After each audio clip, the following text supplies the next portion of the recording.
వివాదం పరిష్కారం పేరుతో ఓ వ్యక్తి వద్ద లంచం డిమాండ్ చేశారన్న ఆరోపణలపై చందానగర్ పోలీస్ స్టేషన్కు చెందిన అడ్మిన్ ఎస్ఐ బాలరాజుతో పాటు కానిస్టేబుళ్లు రాఘవ, రాజ్ కుమార్ ఏసీబీకి పట్టుబడ్డట్లు సమాచారం. శనివారం చోటు చేసుకున్న ఈ ఘటన చందానగర్ పోలీస్ స్టేషన్ పరిధిలో కలకలం రేపింది. భూ వివాదానికి సంబంధించి పోలీసులు తన వద్ద డబ్బులు డిమాండ్ చేస్తున్నారని ఆరోపిస్తూ బాధితుడు ఏసీబీ అధికారులను ఆశ్రయించినట్లు తెలిసింది.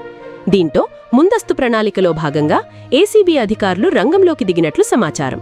లంచం తీసుకుంటున్న సమయంలో ఎస్ఐ బాలరాజుతో పాటు కానిస్టేబుళ్లు రాఘవ, రాజ్ కుమార్ను అదుపులోకి తీసుకున్నట్లు తెలుస్తోంది. ఈ వ్యవహారంపై ఏసీబీ అధికారులు పూర్తి వివరాలు సేకరిస్తున్నట్లు సమాచారం.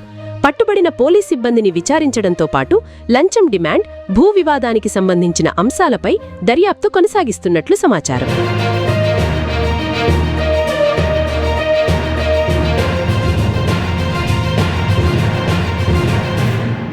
యొక్క ఫేక్ సిగ్నేచర్స్తో వేరే వాళ్ళకి సేల్ డీడ్లో ఎంటర్ అయినానని చెప్పి అలిగేషన్ చేస్తూ మా దగ్గర వచ్చిన కంప్లైంట్ ఇక్కడ ఒక కంప్లైంట్ ఇవ్వడం జరిగింది చందానగర్ పోలీస్ స్టేషన్. ఆ కంప్లైంట్ని వీళ్ళు ఇక్కడ రిజిస్టర్ చేసుకున్నారు. చేసుకొని చీటింగ్, ఫోర్జరీ ఆ సెక్షన్స్లో రిజిస్టర్ చేసుకుని ఇన్వెస్టిగేట్ చేస్తున్నారు. ఆ ఇన్వెస్టిగేషన్ ఐఓ బాలరాజ్ ఎస్ఐ గారు, ఆయనకి రైటర్గా ఆయన కొంచెం సహకారాలు అందిస్తున్నారు రాఘవేంద్ర అని.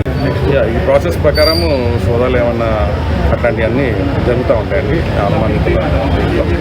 పాత కేసులను కూడా ఏమైనా పరిశీలిస్తారా? అంటే గతంలో వీళ్ళు చేసిన ఫైల్స్ వీళ్ళ దాంట్లో ఎలిగేషన్స్ ఏమైనా ఉంటే ఖచ్చితంగా పరిశీలిస్తాం. కానిస్టేబుల్ ఒకరేనా సార్, ఇంకెవరన్నా? కానిస్టేబుల్ ఒకరేనా, రైటర్ ఒకరేనా, ఇంకా రైటర్ రాఘవేంద్ర గారు ప్లస్ ఎస్ఐ గారు.